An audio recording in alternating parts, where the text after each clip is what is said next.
Greetings, everybody. This is Yusufa Sidibe. Yes, welcome to my channel, Akasa TV. Yes, so I'm gonna take you on a ride around Maui. So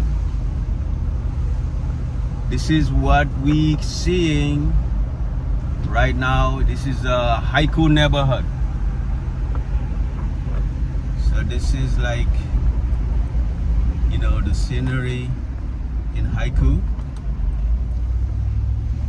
We're gonna go up to the farmers market, which happens on every Saturday morning. Like you can see the amazing nature here in Maui, Hawaii. So amazing. Every day is like, wow. You can see also how the sun is so bright here. That's why if you take a picture, it's always like amazing pictures. You know what I mean? So that's amazing. So going through Haiku town.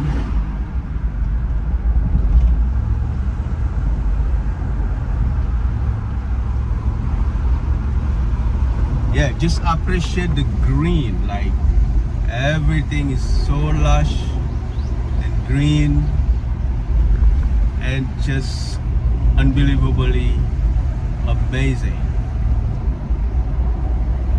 Yeah, again, this is Maui, Hawaii.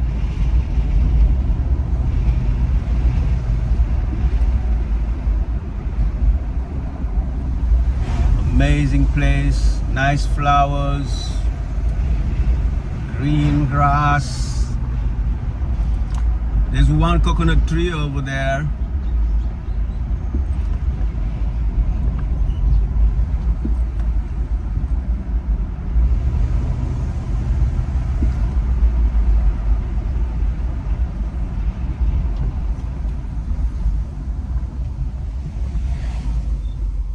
Get the stop sign here at the four corners. It's like 4 stop signs around here.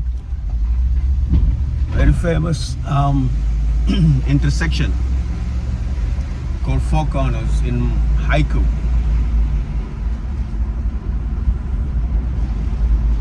Again, if you're tuning in now, we are in Maui, Hawaii.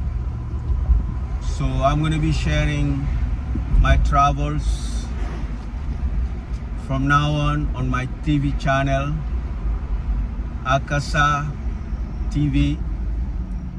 So everywhere I go, you'll experience that place and the beauty and, you know, the whole difference and whatever that you are interested in, because every place has its own magic, you know.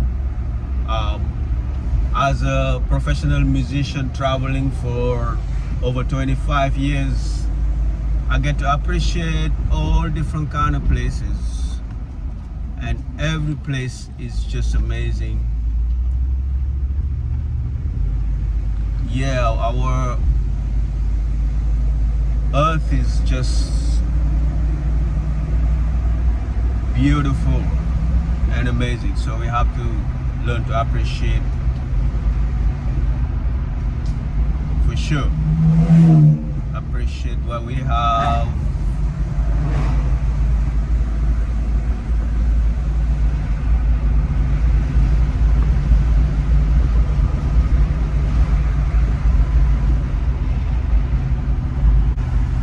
We're gonna go approaching here the Haiku store here, one of them in upcountry that have like a gas station.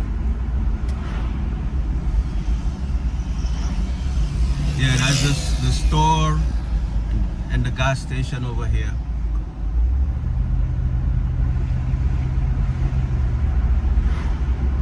Kasa, we are at the farmers market. We get a coconut here. It's a pretty small market, but there's a lot happening. A lot of vendors, crafts, food, you know, all that good stuff. So let's see what we got. We got a brother here. He makes hats and sells mangoes. Hey man, how you doing, man? Good, good to see you. Good to see you. Everything good? Yeah, man. How about yourself? I'm good. I'm good. Yeah. I was just saying, like you make like this hearts Yes, sir. right there with like what, Coconut leaf. coconut leaf. Yeah. Wow. Look at that. And these are bags, like fruit baskets. That's the only thing you make here? What? Hot Oh, yeah, baskets, this- roses. I mean everything. Yeah. Birds, fishes, grasshopper. We got lamb, chocolate crab. Awesome, man. I love it. Hi, how are you? Yeah. Can you say your name? My name is Chinta. Chinta. Yeah, what's and, your Yusuf? Yusuf, yeah. Yusuf, Yeah, exactly. and Chinta plays the harp too, and Yeah. and she lives in Maui for a long time. Uh-huh. So, you know, this is the farmers market, and I'm very happy to just like meet people that I know. Oh, beautiful. Yeah. Like I said. Nice to meet you again. Yeah, nice to see you. Yusuf, great. Thank you. Yeah, Blessings, blessings. So we're gonna have a tea ceremony over here. Still at the farmers market in Kula. Amazing. Winding down a little bit. So this is Aloha Lani. Aloha. Aloha Lani.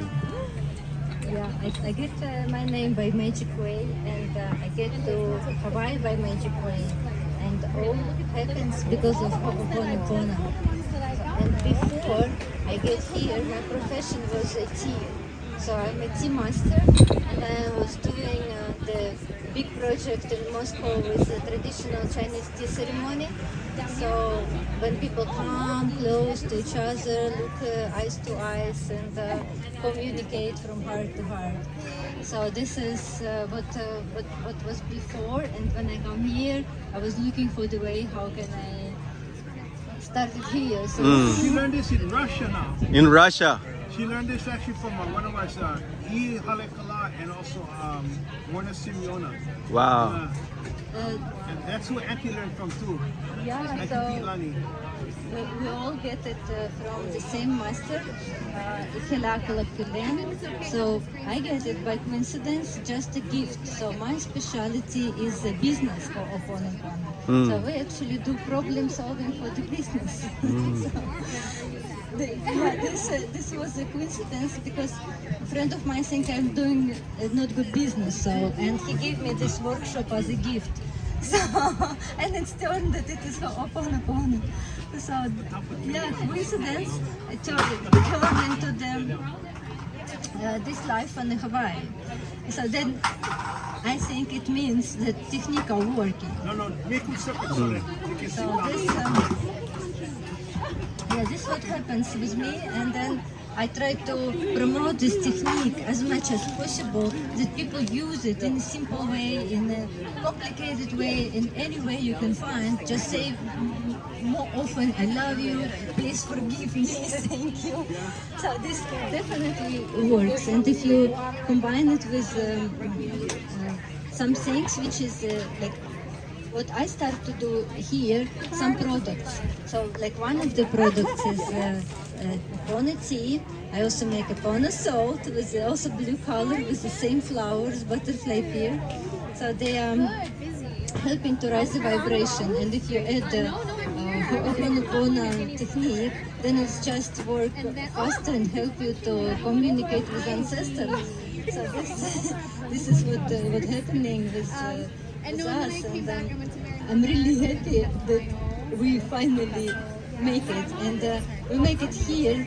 So for me, it doesn't matter where. Just I wanted to push it somehow with the products, with people, with events. And for 7 years we're here doing the products, and it was not really possible to do the Ho'oponopono. I made a garden, so I made a garden. I call it Ho'oponopono.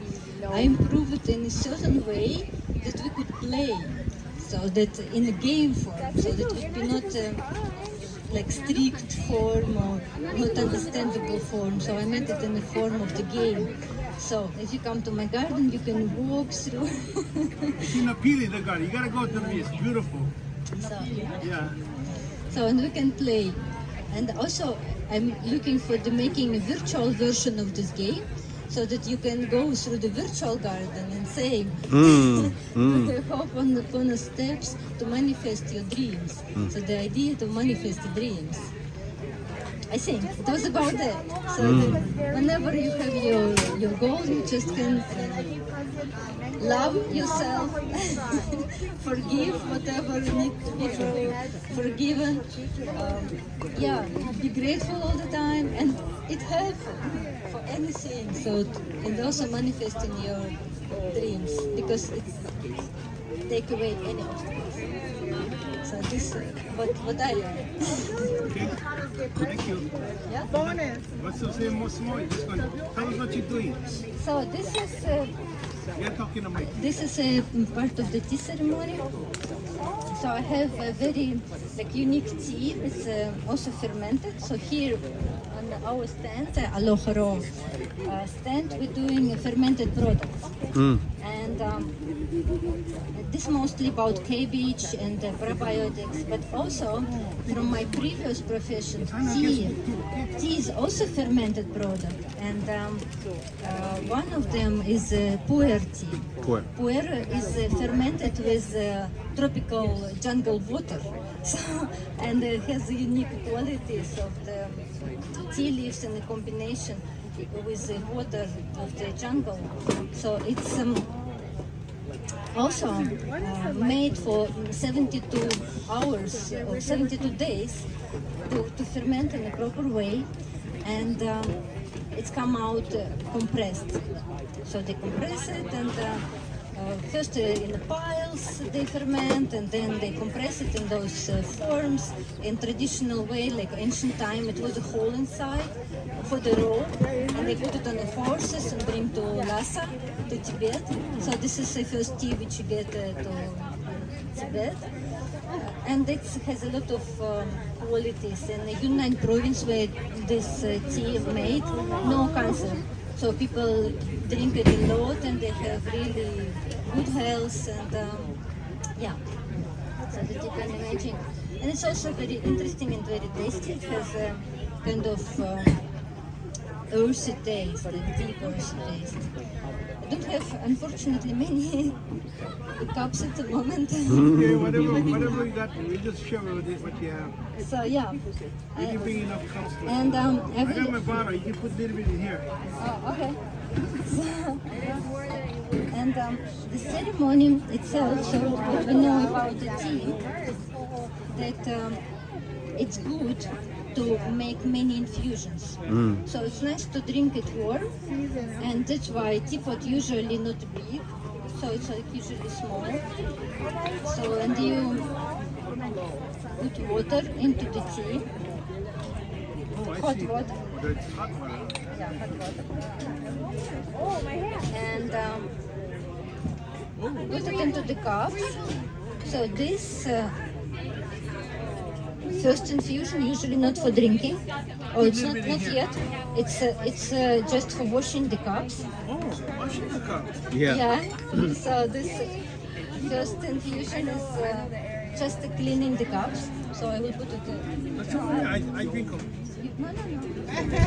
Oh, why is that? Yeah, you can't drink the first one. You can. No. Oh, Yeah, it wash up the everything that is sitting with the fermented. Oh, So the second one will be like more potent. Yeah. It's okay. Now, well, for me it was a hard part in the beginning because I work with very expensive teas. Yeah. $1,000 teas, so and you have to throw away first, very first. I cannot see. Yeah, so especially Oh my God. I travel a lot in China. Like I've been maybe 30 times in the different provinces with the different teas and different tea tradition factories, production. So like I learned it and finally I create a museum. So in Moscow for 7 years I had a museum of tea with and I collected traditions from also other countries like yeah, of course we had Russian samovar and Japanese tea ceremony, African you know, like a mint tea, right? So and I had it all and I invited the traditional people to show how they do it. So that's yeah, so that's why with the Ho'oponopono for me also nice to do it with the Hawaiian, just to have a lineage, the genetical lineage, you know, like, so I do it sort of same. So now the traditions come together. And when I made my Moscow project and when it's like sort of was over almost, I met my husband and we made a restaurant on top. So we did a live food restaurant and I had the tea house with a spa. So it was sort of perfect. So my dream to make it here in the same way. Up till now, the ocean is represent the spa. So the market is a kind of museum with all the traditions. So and we have many options with the tea ceremony now. So I have basically only 4 cups. And pour some of this one so you can actually have And I have one special infusion for you. just a little bit. Don't need too much, just a little. So you can keep for everybody. Oh, Yeah, so we have this one. So, but and this is hot. This is hot. So one infusion I usually make for the spirits. So this is always for the spirit of the place, of the space, of the, and then yeah. So yeah. So I give to the girls. I love it. so this way, so we can get For the Akasa, thank you. I got my tea over.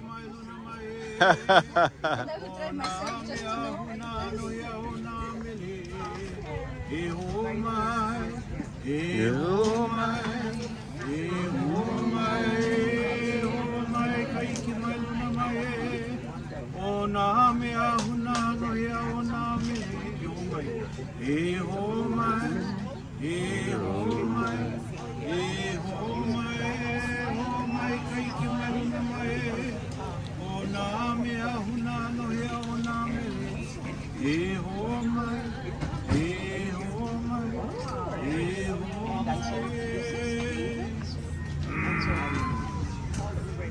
Akasa.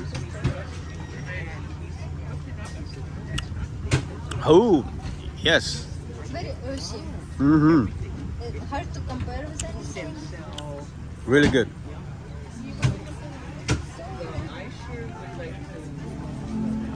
Here's a song I wrote about Halepono. I started with my students. Pono pono.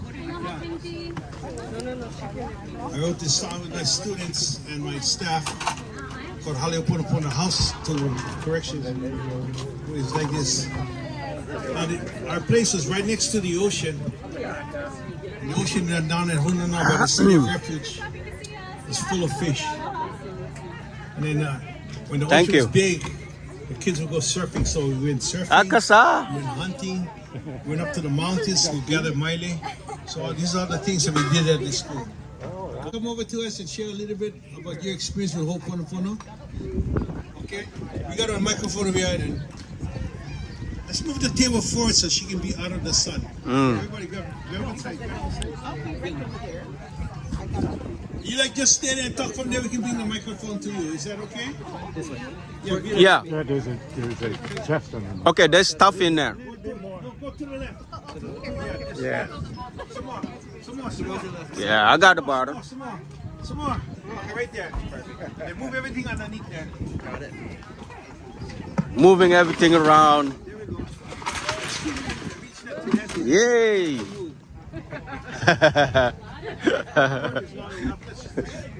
Akasa. Yeah. Give us some more. Huh? Where? Okay, thank you, Auntie. Just tell you one, okay? Aloha. Aloha. My name is NTP Ilani, they call me. I'm from the Big Island. I was raised on the reservation of Kilkaha, all Hawaiian school. I moved to Honolulu, then I moved off to Michigan for 35 years. I just came home. In my travels, I met Haleakala, Dr. Haleakala Yolan. And a good friend of mine from the volcano introduced me to him. I never heard the word. Yes, I never heard the word Ho'oponopono in my life. Really? Of course, because when I was born, I'm 86 years old. When I was born, my mother couldn't teach me because my grandparents were healers and they had to go into hiding. And so the whole family was cut off on the Hawaiian culture, on the very importance of us using Ho'oponopono on the system of forgiveness. So when I did hear the word, it seemed as if I knew the word. And I got very excited. I lived with Haleakala for about 2 weeks on the Big Island at the volcano and began learning more, going to his seminars, and learned about Morna Simeona. And now I practice under her and Haleakala because she was the one that transitioned the old Hawaiian system to the new because we all evolved. And so she looked forward to the days of how can my auntie and my cousin that lives in California or my son that lives in Alaska do Ho'oponopono for one another, or come home and the whole family use a system for healing whatever problem that was in the house. So Ho'oponopono is problem solving.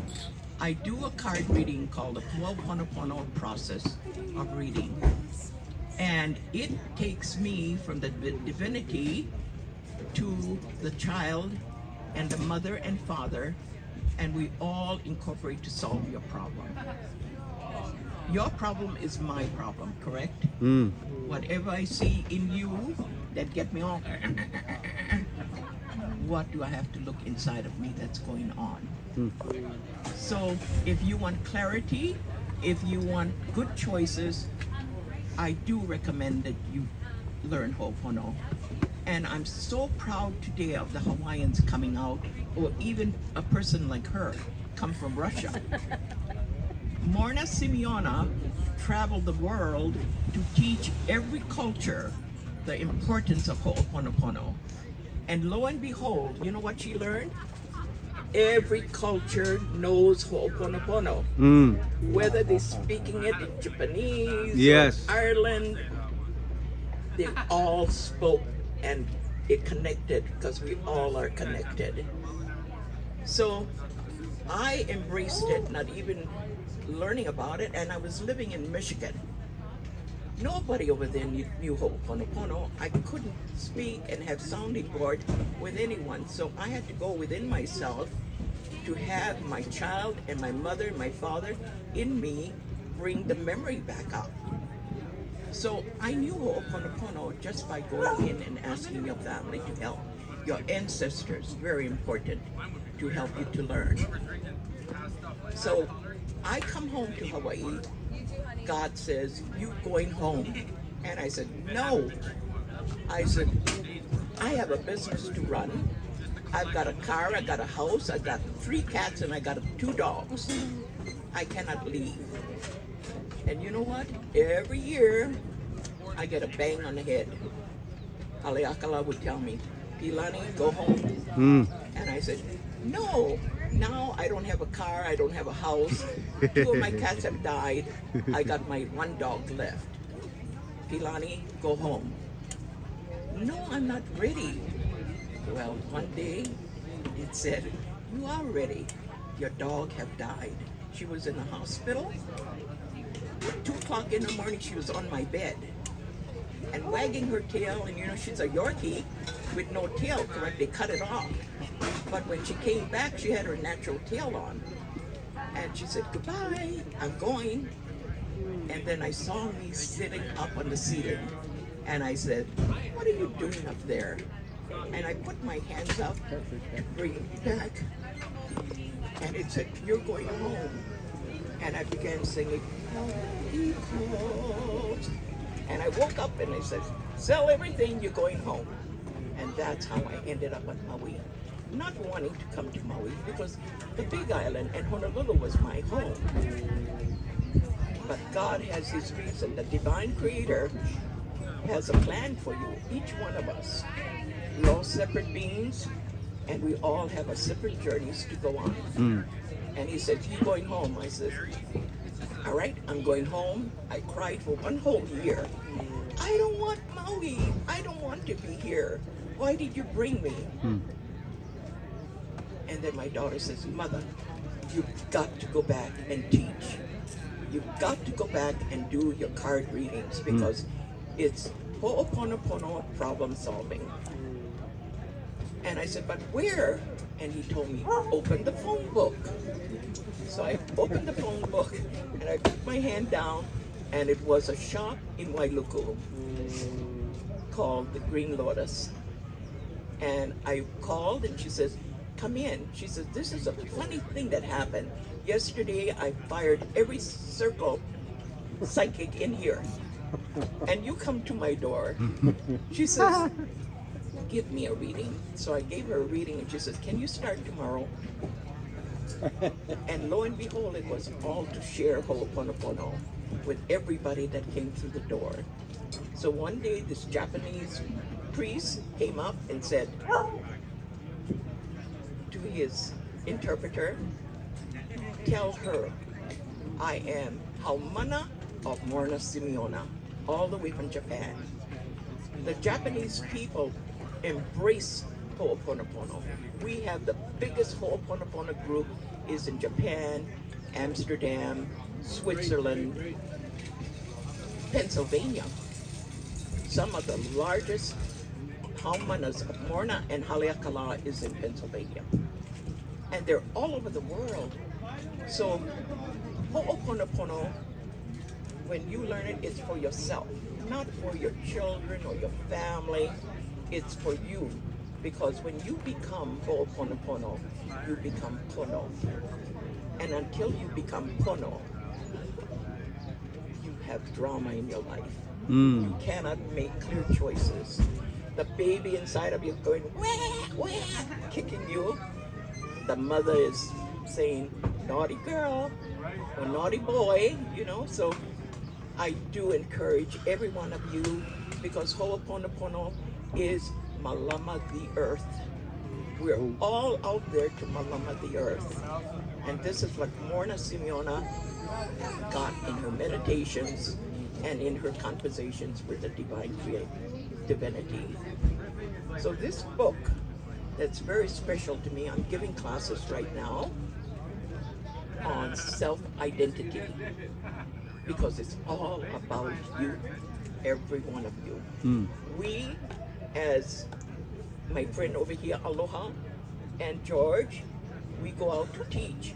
But it's your responsibility to take this all the way to Malama the earth and yourself. Aloha. Aloha. We're actually going to go to, recently I visited this place. I visited actually all the places that Tipi Lani talked about. I visited Amsterdam, over 2,000 native practitioners in Amsterdam. I visited Mexico. In Japan, I say there's over 20 million practitioners who know Ho'oponopono. they also know the hula too. And we started all these so it's wherever we want to, but mostly if you can ho'oponopono yourself, then you can help others, as well as this. There's several things that we go through, and I met I met the people in Amsterdam. It was kind of a weird way because I went to play music and they said they're all immersed in ho'oponopono. I couldn't believe them, because they said, how did? And this is like 20 years ago. And then when I did a workshop in I'm from the practical side, trying to teach them ukulele and guitar, and they all took the thing they were interested in was ho'oponopono. Usually I don't teach that because in the old style, you would only treat within your family. If you're not of Hawaiian blood, we wouldn't teach you hula, we wouldn't teach you guitar, we wouldn't teach you anything, because so much was taken for the Hawaiians. But it was my kumu, Auntie Edith Kanaka always said, hey, we gotta start teaching outside. When we cut ourselves, we bleed. We all bleed the same, no matter what race you are. So we gotta teach her. That's why she was the first one to incorporate Japanese. Her Uncle Uncle George Noope, Auntie Iolani Lohini would teach Japanese. That's why there's a huge.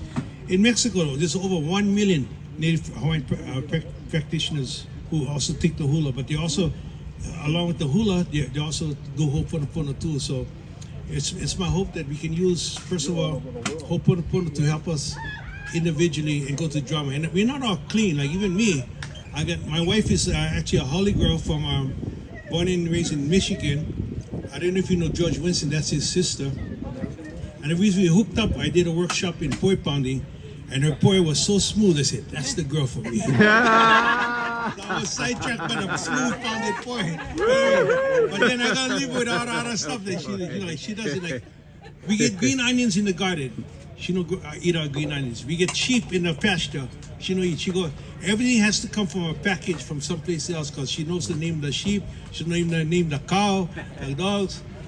So we've been married 20 years and still working out our differences. So even me, I have to ho'oponopono myself, because we all have our faults and stuff like that. So I was based on these 4 things. Number 1, aloha, I love you. Number 2, I'm so sorry. Number 3, please forgive me. And number 4, being thankful and gratitude. With those 4 things, I really believe we can each heal each other. And right now, we gotta pull up and go to. If you want to join us for a more in-depth session, we're going to be holding down at Aloha Spirit place in 800 Haumana Street.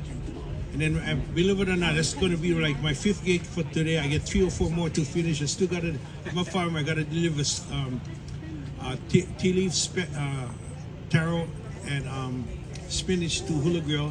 Then I also got to deliver sweet potatoes to Tantes. And and then I got another gig at not Hula Grill, Leilani's from 7 to 9. So, and then after that, I still got to go feed the animals when they get home tonight. After this, yeah. So that's how my day is. But I wouldn't be able to do any of the things I do without the spirit of aloha in me. So and that idea of giving. It's another thing. I love people. I grew up with 26 cousins in the same household. I used to having at least 100 people sit down. My wife grew up only with her and her brother. She cannot stand people. So I bring people to the farm, she chases them away. So he's still working out our differences, like I said, So mahalo to for Aloha Lani, and also to how about a hand for Dylan over here, and Auntie P Lani, mahalo for sure you mana too, Mahalo. Auntie Morna Simeon and I were in the same class with Tutu Kovena. I was only a boy of 11 years old. We're learning from Tutu Kovena Pukui. And my grandmother practiced that. And my name, Kahu, means the priest of the moku, of the land. So I also held the priesthood in our family too. And my great-great-grandfather was Heva Heva, the high priest of King Kamehameha the Great. But he wasn't the most powerful. The most powerful priest at that time was Lani Kalo from Molokai. And when Kamehameha wanted to unite the islands, my line, priestly line, Heva Heva said, look, I'm more enough amana. You got to go to Lani Kaula and ask permission. And Lani Kaula's line came from the Tibetan monks. You see, Menahuni, the small, short guys with the capes and all that. They lived here in peace and harmony, the Tibetan monks, for 1,000 years. Then the next wave came over. That was Pauhau, and he brought in the caste system, the king, the queen, the kawa, the slaves. Here, Makainai, the guys work the land. the Lavaia, the fishermen. So there was a whole system. But when they tried to land on Molokai, just by chanting, Lani Kala's clan was able to just make all those guys choke. They couldn't breathe, and that's why they left Molokai along. So all the money really belongs. And I actually have some of the tea leaf and some of the archives, what we call Kinolo farms of Lani Kala on my farm. I'm really blessed. I have about 120 varieties of kalo, about 80 of them Hawaiian, about 9 varieties of alva, about 35 varieties of maya, and it goes on and on. You know, spinach and all kind of stuff like that too.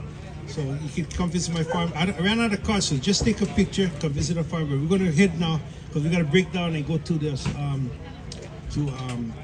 800 Haumana Street. And the word Haumana also means, you know, like that one is the student. So it's amazing that we have this place we're going to called Haumana. Okay, so come join us over there. Mahalo nuila, I'm Uncle George, and I'm Mahalo Pilani, and also for getting me the extension cord. Okay, we got some other stuff over here. We will give away the rest of it. If you want to get some jam or CDs or anything, any 2 things is for $15, and the rest we give away for free. Thank you so much. Mahalo nui loa. Aloha. Aloha. E mihi.